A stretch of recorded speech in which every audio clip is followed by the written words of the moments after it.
E aí, povo, é o seguinte, essa aqui é a parte 2 de eletromagnetismo que eu fiquei prometendo para vocês, né, que eu fiquei devendo desde o último semestre e eu tinha dividido esse assunto para ser em 2 vídeos. Uma parte de magnetismo, a outra parte para ser só de corrente alternada e circuitos, né, que é uma parte bem mais trabalhosa.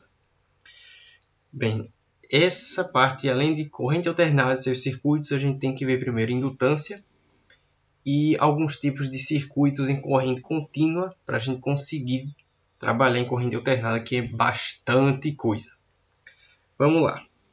Para começo de conversa, a gente vai abordar aqui indutância e indutor. Veja só, você conhecia os elementos de circuito até então o quê? Chave, né, que é para ligar e desligar. Você tinha um resistor, o capacitor, um fusível também, certo? Você podia ter também uma lâmpada lá, né, só para demonstrar uma potência, uma bateria e um receptor, se não me engano. Agora você tem um novo elemento de circuito chamado indutor. O que é o indutor? O indutor é nada mais que uma bobina. É uma pequena bobina que você vai inserir lá no seu circuito e que ela tem as seguintes propriedades. Veja só. A indutância ela é uma grandeza associada ao indutor e que ela tem a propriedade de criar uma corrente elétrica contrária à corrente fornecida pelo gerador. E funciona assim. Essa corrente aqui ela é a corrente fornecida pelo gerador ao circuito, que alimenta o circuito. Isso aqui é o meu indutor, é uma bobina de cobre. E acontece o seguinte, quando a corrente elétrica começar a passar pelas espiras dessa bobina, o que é que vai acontecer? Você vai ter, pela regra da mão direita, o somatório de vários campos magnéticos, formando um campo magnético resultante, né, e criando dois polos, um polo sul e um polo norte, dessa forma. Né? Se a espira está vindo assim, quando a corrente passar, vai formar aqui ó, um campo magnético para dentro aqui, para a direção para a esquerda. E daí, o que acontece? Pela lei de Lenz, que diz que toda vez que existe um campo magnético dentro de uma bobina, ela vai criar uma DDP induzida contrária, certo? Vai criar um polo contrário àquele estabelecido pelo sentido de fluxo do campo.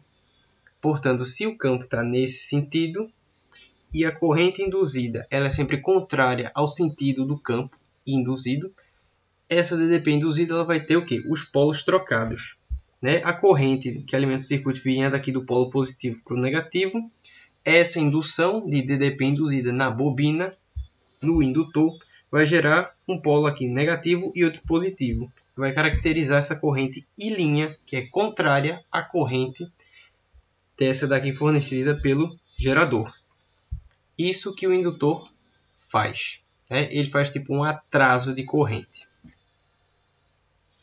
Aqui nós temos algumas fórmulas associadas ao indutor.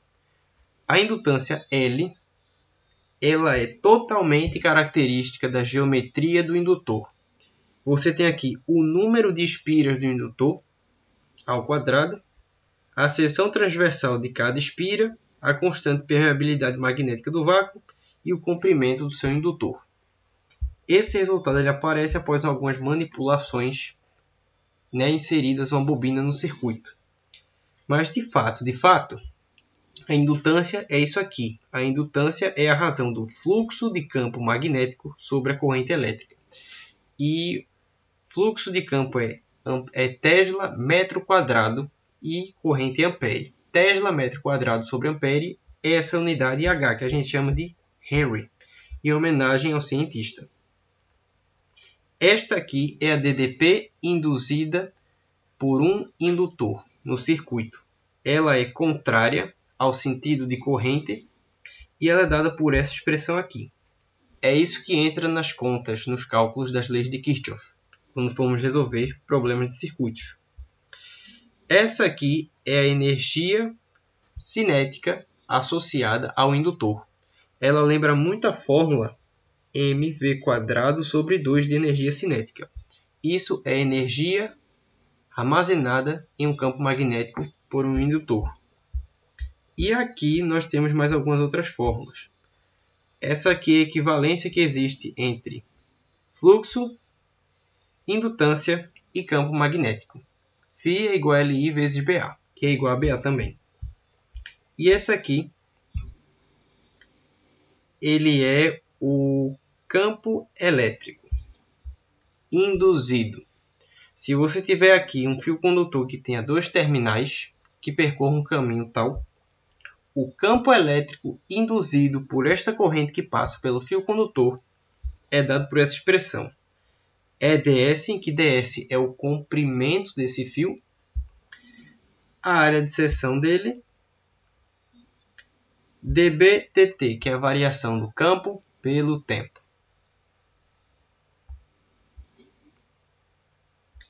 Aqui nós temos os circuitos em corrente contínua. Na corrente contínua, nós temos o seguinte. Os circuitos CC em RC e RL. O que é isso? RC é resistor e capacitor. RL é resistor e indutor. De cara, eu vou logo lhe dizer. Todo circuito é resistivo. Sempre existe resistência. Seja nos fios condutores do circuito, seja nos seus elementos, sempre tem resistência. Certo? Então, se você não tiver um resistor em um circuito, toda a resistência ela vai estar ao longo dos fios e de seus componentes. A gente às vezes coloca um resistor imaginário no meio do circuito, da representação do circuito, para dizer que toda a resistência daquele percurso está concentrada ali, como se fosse um único elemento. Vamos lá. Esse circuito você conhece, de capacitor e resistor. Qual é a característica dele? Uma hora ele para. Porque o capacitor, a função dele é armazenar carga, armazenar energia. Vai chegar uma hora que todos os elétrons possíveis vão estar todos de um lado de uma placa e o outro lado vai estar totalmente carregado positivamente. Nesse momento, o circuito ele para, ele cessa. Porque eu carreguei o capacitor e agora não existe mais diferença de potencial. Esse aqui é o circuito com o indutor. O que é que o indutor faz? Ele estabiliza a corrente. Ele gera uma corrente contrária, tal que ela é depois estabilizada pela queda de dP que ele induz. Aqui nós temos algumas expressões que elas vêm da dedução de fórmulas na resolução de equações diferenciais, que eu não vou abordar aqui. Mas é o seguinte, quando você liga um circuito, não imediatamente ele já atinge a corrente máxima. Ele começa, leva um tempinho até ele se estabilizar e atingir a corrente máxima. E é dada por essas duas expressões aqui. Essa é a corrente quando ligarmos o circuito e essa aqui é quando desligarmos o circuito. E aí a corrente ela vai começar a diminuir de intensidade. Essa aqui ela tem a característica de ser um gráfico da seguinte formato. Não é dessa forma aqui, eu desenhei equivocadamente, mas eu vou corrigir. O formato desse gráfico, ele é assim. Ele começa do zero, vai e depois se estabiliza. Existe um valor de corrente máxima que ele vai. E é dado por essa expressão aqui. Já esse formato aqui, ele é o contrário. Quando você desliga o circuito, ele sai do valor de corrente máxima e vai decaindo até chegar em zero. Porque quando a corrente ela cessa de circular pelo circuito. E nós temos o seguinte. I é a corrente em função do tempo. Epsilon é a dDP da bateria. R é a resistência. E é o número de Euler. T é o tempo. E o que é isso aqui presente nesses dois? Isso é a letra grega tau. Ela é uma constante associada a cada tipo de circuito. Se você tiver um circuito que ele seja capacitivo, você vai ter a constante capacitiva. Se você tiver um circuito que ele é indutivo, você vai ter a constante indutiva. A constante capacitiva é o produto da resistência pela capacitância. E da indutiva é o quociente da indutância pela resistência do circuito. Bem, dado isso e o conhecimento desses tipos de circuito, sabendo que no circuito capacitivo você vai ter um momento que a corrente ela para de circular, ela vai para zero.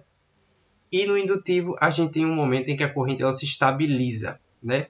Você tem aqui uma corrente contrária e que ela vai fazer o quê?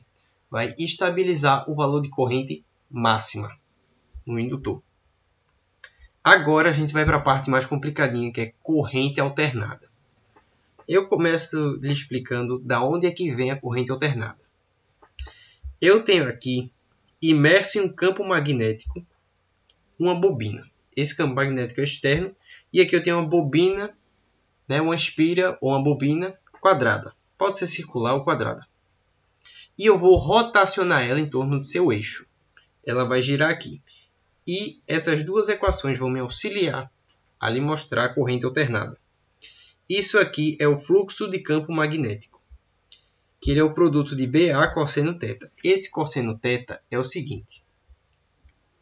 Eu tenho aqui uma área em laranja, eu tenho o seu vetor área, que é sempre perpendicular à superfície, e eu tenho aqui o campo magnético.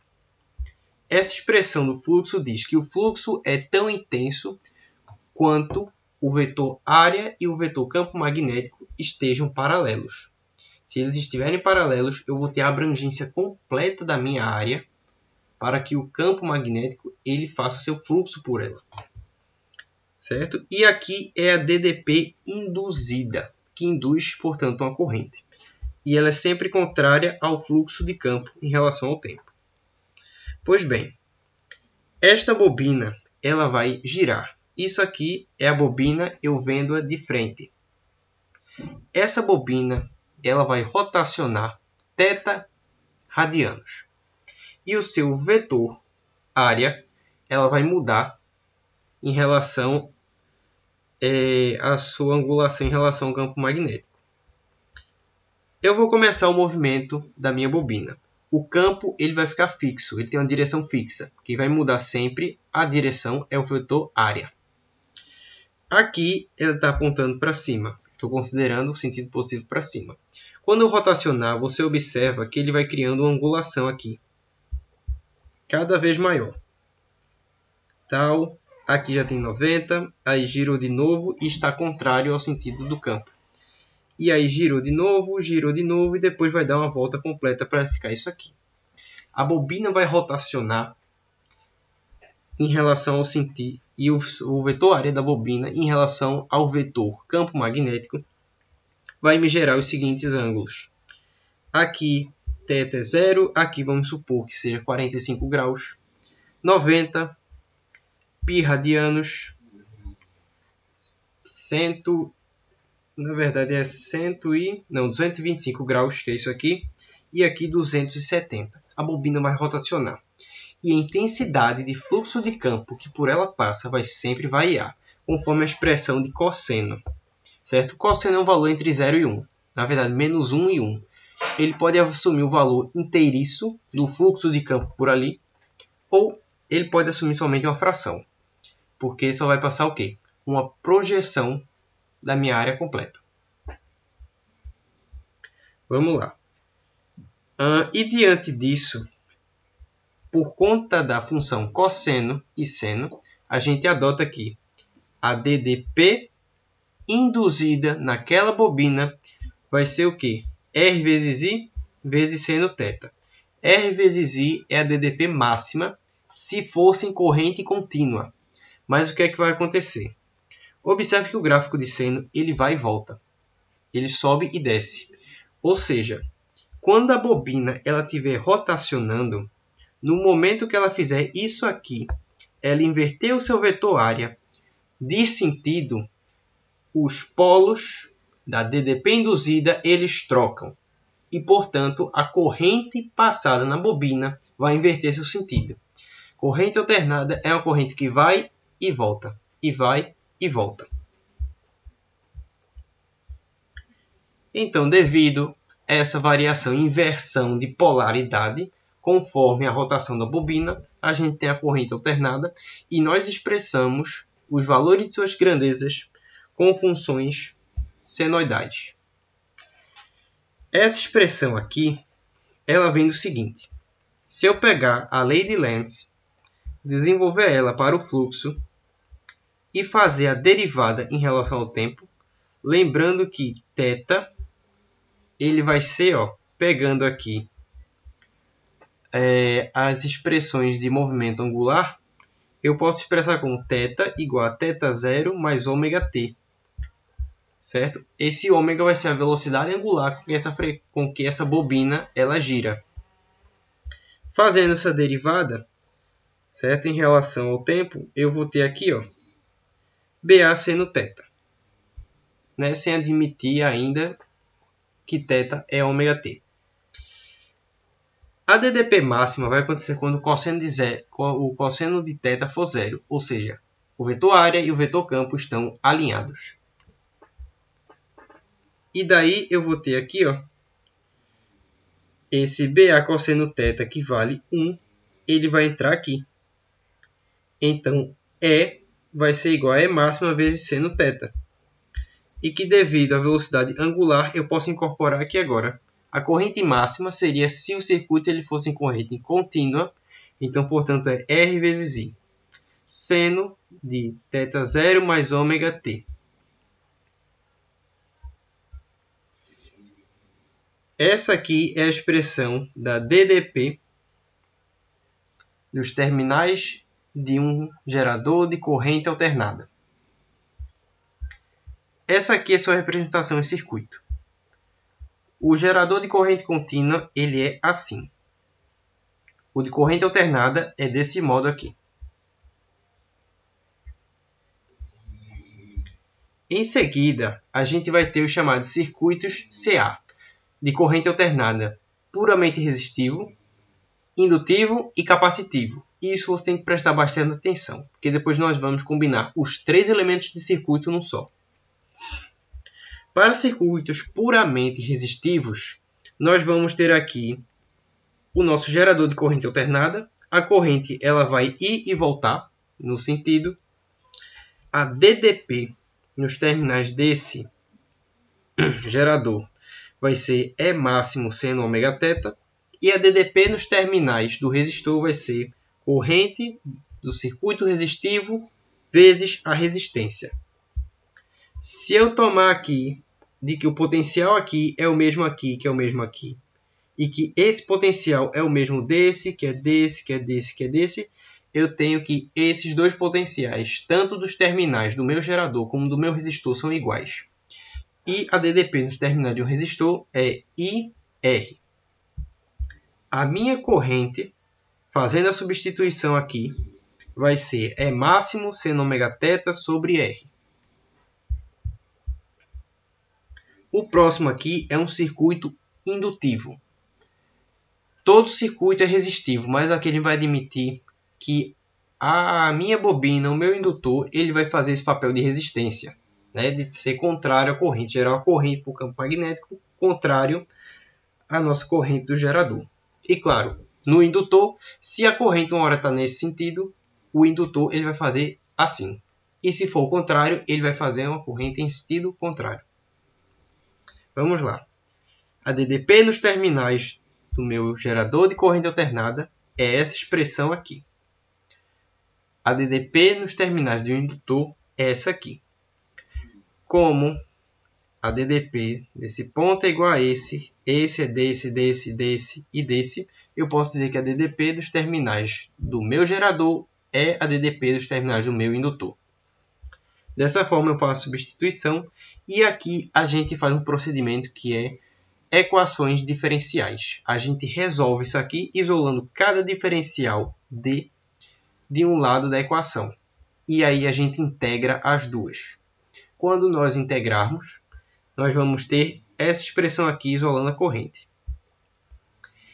Isso aqui em particular, ômega-L, ele é chamado de reatância.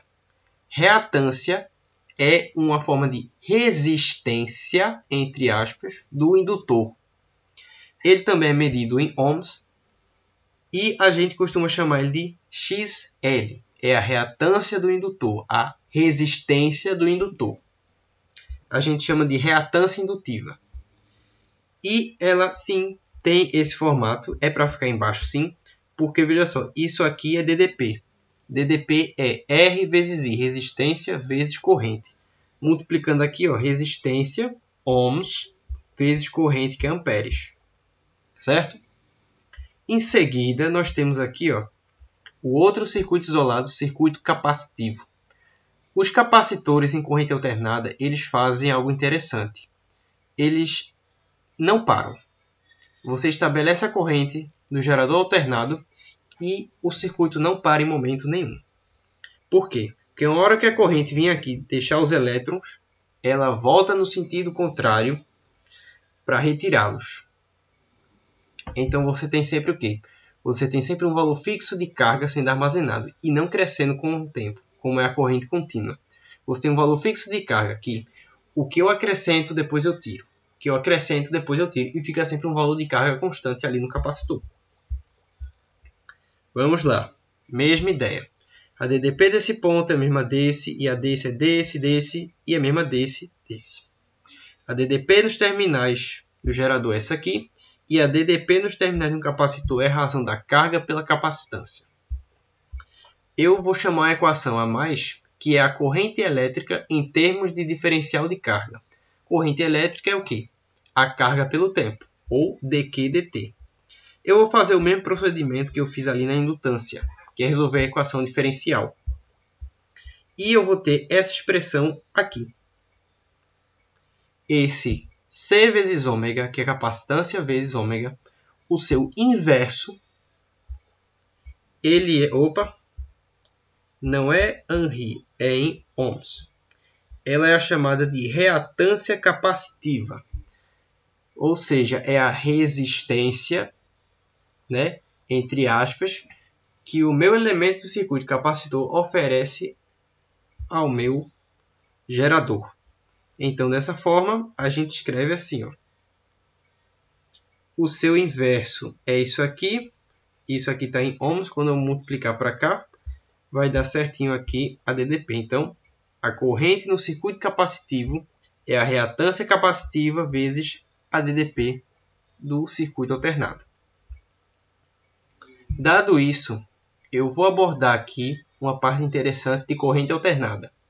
Tudo que você viu em eletrodinâmica até agora era escalar. No máximo, a corrente elétrica que era um vetor. Aqui, potência e tensão, elas serão vetores. Em especial, as tensões, nós vamos chamar ela de fasores.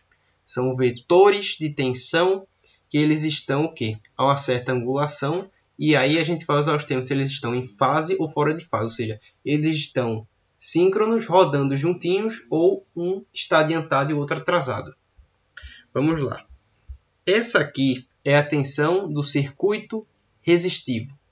Corrente e tensão resistiva estão em fase, pelo ômega-t. Se você olhar aqui a expressão de corrente, ela é I igual a I máximo vezes seno. Você observa aqui que a tensão nesse tipo de circuito é seno também. Elas estão em fase. Ou seja, elas têm a mesma função senoidal e na mesma fase. Elas começam no mesmo ângulo e variam conforme o mesmo ângulo. Elas estão em fase. Por isso que elas estão alinhadas aqui. Já no circuito capacitivo, a gente diz que elas estão defasadas. Por quê? No capacitivo, olha o que aconteceu. Entrou cosseno. A tensão do capacitivo, ela está aqui. Porque a função seno e cosseno, elas são defasadas uma em relação à outra a 90 graus, a π/2.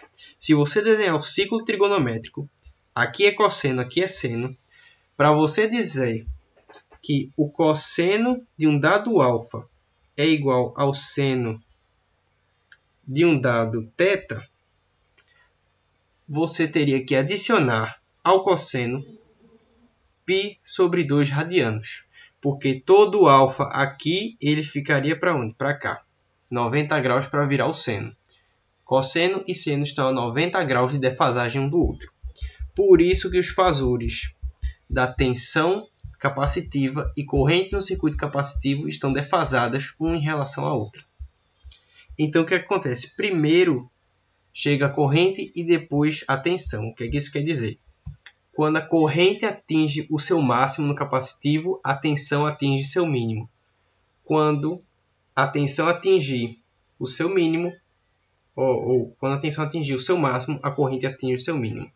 Então, a corrente ela corre primeiro em relação à tensão no capacitivo. Ela está sempre defasada a 90 graus, certo?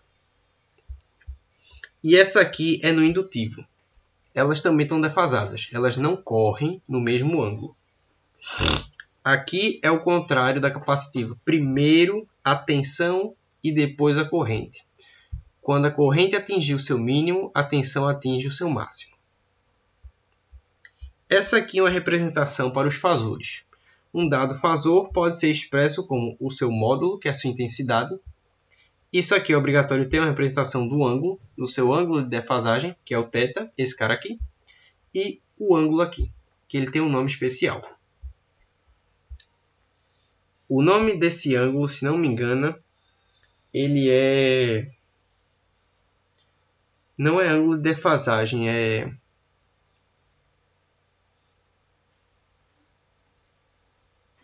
fator ângulo de fase. O nome dele é ângulo de fase. Ou argumento de fase. Muito bem. Aqui nós vamos juntar os três elementos. O resistor, o capacitor e o indutor. Aqui a gente vai entender um conceito novo. Veja só. A nossa DDP dos terminais do gerador, ele é o somatório vetorial das DDPs nos terminais de cada componente. Ou seja, é a tensão resistiva, tensão capacitiva e tensão indutiva. Quando você fizer o somatório vetorial deles, aplicando aqui a regra do paralelogramo e a lei dos cossenos, você vai ter, ocasionalmente, a tensão indutiva e a tensão capacitiva, elas são assim mesmo, tá? São alinhadas. E aí, quando elas se subtraírem aqui na soma vetorial, você vai ter somente esse paralelogramo. No caso, isso aqui, ó. E aí, pela lei dos cossenos, você calcula aqui, sabendo que aqui é 90 graus. Cosseno de 90, ele é zero e simplifica muita coisa. No meio dos cálculos, você vai encontrar essa expressão aqui. Essa raiz, com as reatâncias e a resistência lá dentro, a gente chama de impedância, também dado como Z. Impedância, ela é a resultante vetorial das reatâncias e da resistência dos componentes de um circuito. E dessa forma, em corrente alternada, a gente escreve que a DDP para um circuito composto por resistor, capacitor e indutor é a corrente vezes a impedância. Não muda muita coisa. Tá? Impedância, só de curiosidade, é em ohms também. Certo? É uma resistência, é o resultado vetorial da resistência total do circuito. Muito bem. Nós ainda temos o seguinte. Essa aqui é a associação completa de todos os vetores, todos os fasores de um circuito composto. Essa aqui é a DDP resultante, certo? Ainda temos um conceito que é esse φ. O que é esse φ? Esse φ a gente chama ele de ângulo de fase. Esse ângulo de fase a gente calcula ele da seguinte forma. Essa aqui é a resultante. Só uma observação. Às vezes, o vetor tensão indutiva pode ser maior que o capacitiva ou o contrário. Quando isso acontecer, que a gente verificar aqui a reatância capacitiva for maior que a indutiva, a gente diz que o circuito ele é predominantemente capacitivo. Se a reatância indutiva for maior, ele é predominantemente indutivo.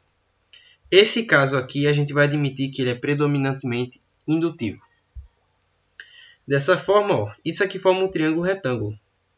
E calculando a sua tangente, a gente vai ter aqui ó, a diferença das tensões, já que as tensões elas estão com suas reatâncias multiplicadas por suas correntes, e a corrente que o circuito vai ter nessa associação completa vai ser a mesma para todo mundo, a gente consegue simplificar tudo aqui dentro.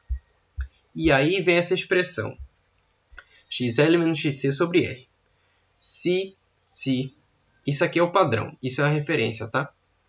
Porque veja só, se a tangente for positiva, o circuito ele é predominantemente indutivo, porque esse cara aqui vai ser maior. Se a tangente for negativa, é porque o circuito é predominantemente capacitivo. Esse cara aqui vai ser maior. E para achar o ângulo de fase, que é o ângulo que ele liga aqui, ó, a corrente que passa no circuito e a tensão dos terminais do gerador, isolando ele vai ser a arquitangente disso aqui. Mas você pergunta, onde é que esse φ entra? Esse φ, sabendo que você já tem o θ aqui, que é o ômega-t, esse φ ele está aqui. Ele é aquele θ0. Certo? Esse é o ângulo de defasagem, esse aqui é o ângulo de fase. Ele aparece nessa expressão aí do seno nas fórmulas de tensão. E para encerrar, a gente vai abordar potência. Primeiro, eu quero que você relembre o valor médio de uma função. O valor médio de uma função é dado por isso aqui. É a integral da função do intervalo de a até b dividido aqui pelo tamanho de a até b, certo? Isso a gente vai usar para calcular a potência média. Eu vou tomar essas duas fórmulas aqui, o qual essa é a tensão na corrente alternada e essa aqui é a própria expressão de corrente alternada. E isso aqui, a potência em um gerador é o produto da sua DDP pela sua corrente. Quando eu fizer aqui esse procedimento de pegar a função potência e integrá-la, eu vou achar o valor da potência média. E o intervalo de 0 a t no tempo, mediado por isso aqui. E aí eu vou obter isso aqui, 1/2 de E máximo e máximo cosseno de φ. Esse E máximo e máximo vem daqui. O cosseno vem da expressão seno. Mas aí é que vem a pergunta. Da onde é que saiu o que é esse cosseno φ? Esse cosseno φ a gente chama ele de fator de potência. E a expressão fica nesse formato. Certo? Mas por que fator de potência? O que é esse cosseno φ? Esse cosseno φ é o seguinte. Aqui, em corrente alternada, a gente deixa de olhar as grandezas como escalares e olha para todas elas como vetoriais. Potência vai ser um vetor também. Aqui a gente tem o chamado triângulo das potências. Nós temos a potência aparente, certo? Que é a potência que você calcularia nessa expressão pura. Temos aqui a potência real, certo? Que é a potência que de fato vai chegar no seu aparelho. E essa aqui é a potência reativa. Ela é complexa. Ela é imaginária. A potência reativa é aquilo que não se pode aproveitar.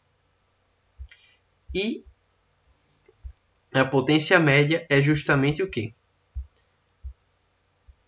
A potência aparente vezes o cosseno disso aqui, que dá a potência real e utilizável daquele aparelho, né? Ou daquele gerador. Nós temos outra expressão que ela é mais útil para a potência, que a gente chama de potência média em valores RMS. O que é RMS? RMS é a sigla para Root Media Squared, ou seja, é a média quadrática, é a média geométrica. E ela é dada assim, ó. Uma grandeza RMS ela é igual ao valor máximo dela sobre raiz de 2. O que é isso? Isso seria a corrente que um circuito de corrente contínua faria se fosse em corrente alternada. é a potência que um circuito de corrente contínua desenvolveria se estivesse funcionando em corrente alternada. E daí, o que é que eu faço? Eu pego essa expressão aqui. Aliás, eu pego aqui os valores RMS, que é nada mais que isso aqui, e insiro nessa expressão. Quando eu fizer simplificações, esse 1/2 some e eu trabalho só com os valores RMS. Esse aqui é mais comum, tá? Essa expressão é mais comum da gente usar, com os valores ARMS. E você vê que o fator de potência continua aqui, porque só vai ser aproveitável a potência real, que é o que está relacionando aqui com o cosseno de φ. Pois bem, finalmente aí eu cumpri a minha dívida das aulas de eletromag e corrente alternada.